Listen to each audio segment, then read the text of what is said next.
Hello everybody, Richard the Dick Coughlan, Dick Dynasty 666 with just another good old-fashioned, old-school YouTube response video, the way it used to be. The other day I get sent a link to a tweet posted by YouTube user Jordan Owen, who I'm sure you're all familiar with, but the tweet that Jordan Owen posted was one that was, a little bit sad, really. The tweet said, "That moment when you realise you have more subscribers on YouTube than Richard Coughlan."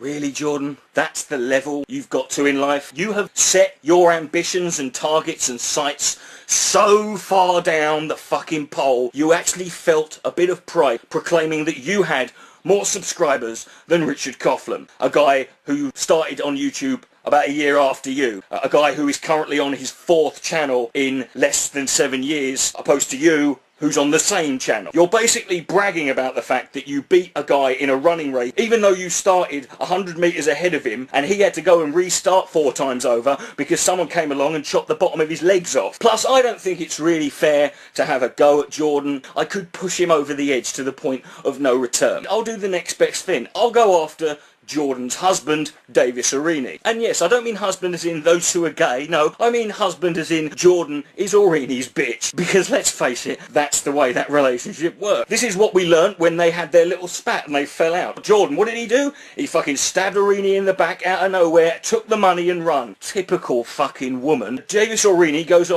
publicly anywhere he can, shares private Skype conversations, even goes as far to suggest that Jordan Owen is severely mentally disturbed, suffering from hallucinations, and potentially the next Elliot Rodgers. But then, eventually, Jordan gives in and lets him back in his life. Why don't you just bend over, Jordan, spread those big fat hairy arse cheeks of yours, let Aurini lube his head up and shove it straight up there, because that's effectively what you're doing. Davis Aurini has a podcast. It's imaginatively titled The Podcast. He must have been up all night thinking of that. As it hasn't got a name, I'm just going to refer to it as Drowning in Hubris. I just found like a 4.5 minutes of it, and I'm going to respond to that. So let's go, shall we? Put up your brollies, this is going to be a big one. Now, the topic this week is neo-masculinity. Of course, it would be neo-masculinity because, there's a few things you are, Davis, that would have the word neo at the front of them, isn't it? This is the term that Roosh has recently coined. Roosh V, the pick-up artist, who not that long ago made a video stating that he thought the best way to prevent rape was to make it legal on private property.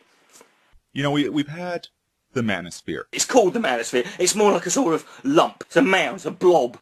We've had the whole red pill, blue pill thing. The only thing I've taken from the red pill thing is that I really would love them to do a reboot of The Matrix. But in this version, when Neo takes the red pill, he turns into Davis Aurini, and everyone kills themselves. We have game, which is certainly useful. Yes, game, which is certainly useful, in the same way that rope and chloroform is. You don't just use it for picking up sluts in bars, okay? Why would you need to use game on women who are sluts? Surely that's completely redundant. Why are you sleeping with these sluts in the first place? Isn't that a little bit, hypocritical of you to sit there and call these women sluts and go with them anyway? Let's hear him out. You don't just use it for sluts in bars. What else can you use game for, Davis? You also use it with your wife. Yes, you have to use it with your wife. I mean, don't think that once you get married you can then just have a mutual relationship in which you understand and know each other. No, you've still got to continue with the manipulation and coercion tactics. So you can use it on girls in bars and your wife. Could you use it anywhere else, Davis? Or even your nieces. I'm sorry, can you say that again? Your nieces. He went from girls in bars to your wife to nieces. He didn't go to... What's next beyond that? Pets? Are we going to need some shovels and a flashlight and find a graveyard to go to the next level? I've got a funny feeling if your family do hear this podcast, don't expect to be invited over for fucking Christmas. And even little girls... Go on. Are still... They are little women. Okay. I think what we just experienced there was a very rare moment of honesty from Davis Aurini. Unfortunately, it's probably one that he really should have kept to himself. I mean, the way all of this started is with feminism breaking apart the family, destroying masculine role models. Feminism breaking apart the family. That's a bit rich, Davis, from a guy who in 2013, may I remind you, you shagged a woman who was married, didn't you? You were shagging a woman who was married and she had 2 kids. One of them was only 6 months old, and to top it all off, her husband was your best friend. So please, go on and lecture me, Davis, about destroying the family unit. And this is one of the big issues we see in modern society is that there are no male-only spaces. There are no male-only spaces, okay? None. There are there's nowhere where just men can go. There's nowhere there's no way you could create or make one. There's none. There are so few places that guys can go. There are so few places now, are there? It was none 2 seconds ago, and now it's a few. Why are you so desperate to be in a room with men? Because guys are going to speak differently when women are listening. That's quite worrying, Davis, considering your videos on YouTube and your Twitter and that are publicly viewable. So that's what you say when you know loads of people can hear you. And he's just said that you talk a lot more differently when you're behind closed doors. And this is an interesting point. Thank you for telling me that in advance, Davis, because there's no way I would have known otherwise. Sexual moderation. Oh, yeah, sexual moderation. There's nothing like a fucking bit of sexual Hey, do you have any sex here? Oh, yeah, was it moderate? Fucking right. And so, yes, you need moderation in all things. Could you possibly take that idea of moderation and apply it to your views on, oh, I don't know, the Holocaust or racial segregation or something like that? If you pursue the path of the blind hedonist, you're going to wind up addicted to drugs, posting embarrassing videos on YouTube. Yes, 2 out of 2. Because again, like, all of these things that we talk about, be it feminism, social justice, socialism, like these are all forms of Marxism. Yeah, I fucking hate all that stuff trying to discuss ideas of fairness and equality.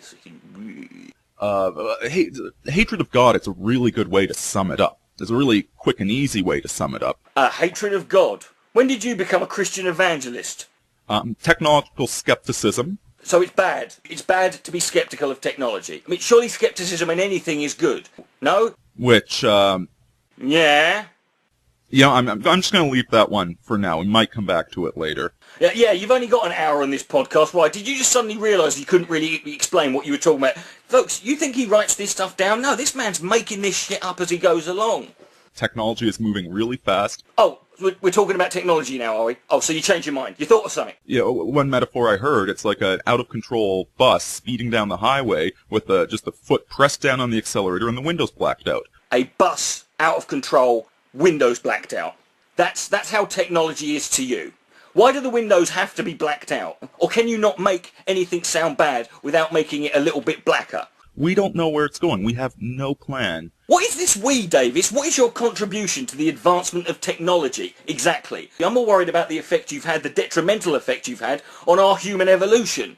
The current environment of masturbating bonobos? First of all, Davis, it's not bonobos, it's bonobos.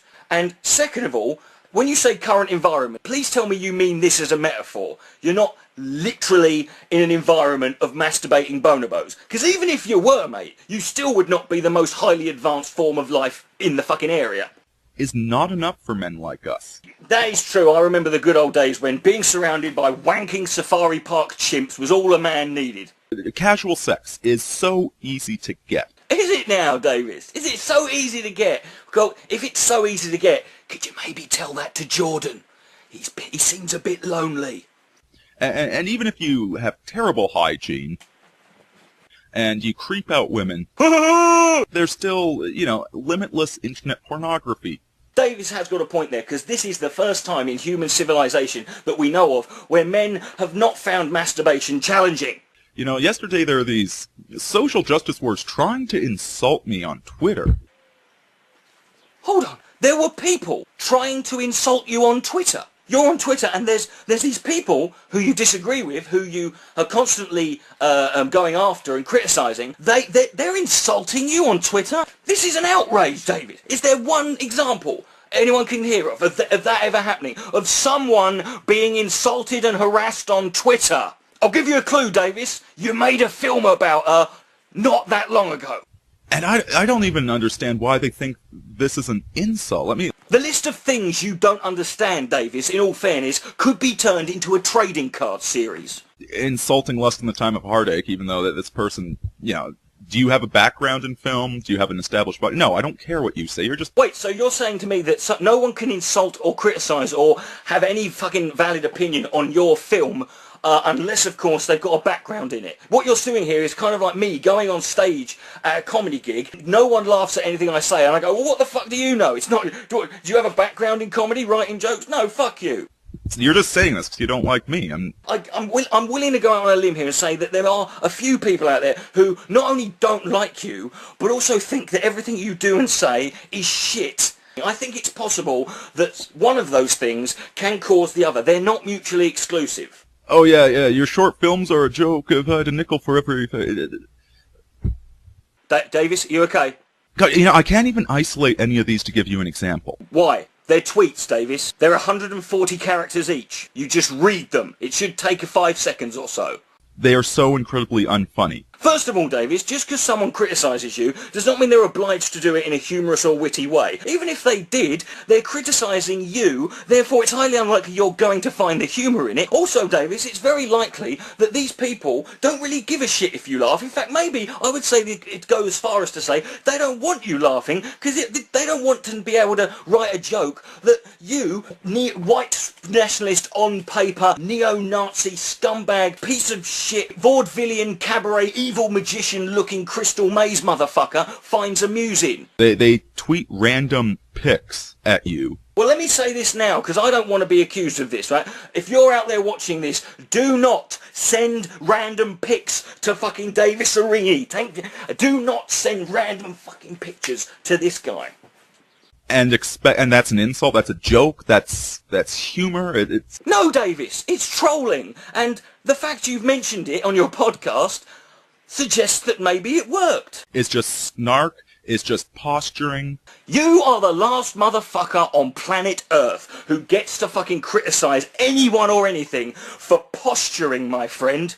It's the same way that we pretend to be people. Yes, because, Davis, when the camera is not on me when I'm doing a live show or video, as soon as I turn it off, I revert back to my lizard form. You pretend to be a person, so you're telling me the guy you are in your YouTube videos is somebody who, in your opinion, is more of a person. We pretend to have opinions. Can you just call this an hour of psychological projection with Davis Aurini? When we just snark at everything. It'd be nicer if people were nice to each other. If people were more civilised, and could be respectful, and could actually talk to people and try and understand, rather than just, why do you just have to be so rude?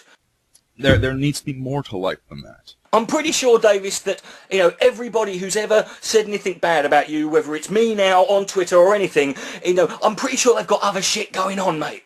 In between, I'm pretty sure they don't build their life around, I've got to remind Davis Aurini he's a slaphead little twat. But I will say this, Davis, this video, like anything else I've ever done to you, and probably anything else anyone else has done to you, it's a bit unnecessary, because no one needs to actually go out of their way to make you look like a twat, because even when you say something that sounds like it's about to be a reasonable point, you go and fuck it up. For example, this sentence that I'll leave you with. We need some sort of positive ethos that involves building ourselves as human beings and building up the society around us. Now, finish it off and completely fuck it up. The simple fact of the matter is that the women aren't going to do it. Bitches, man. Richard the Dick Coughlan, Dick Dynasty 666. Good night, may God be less.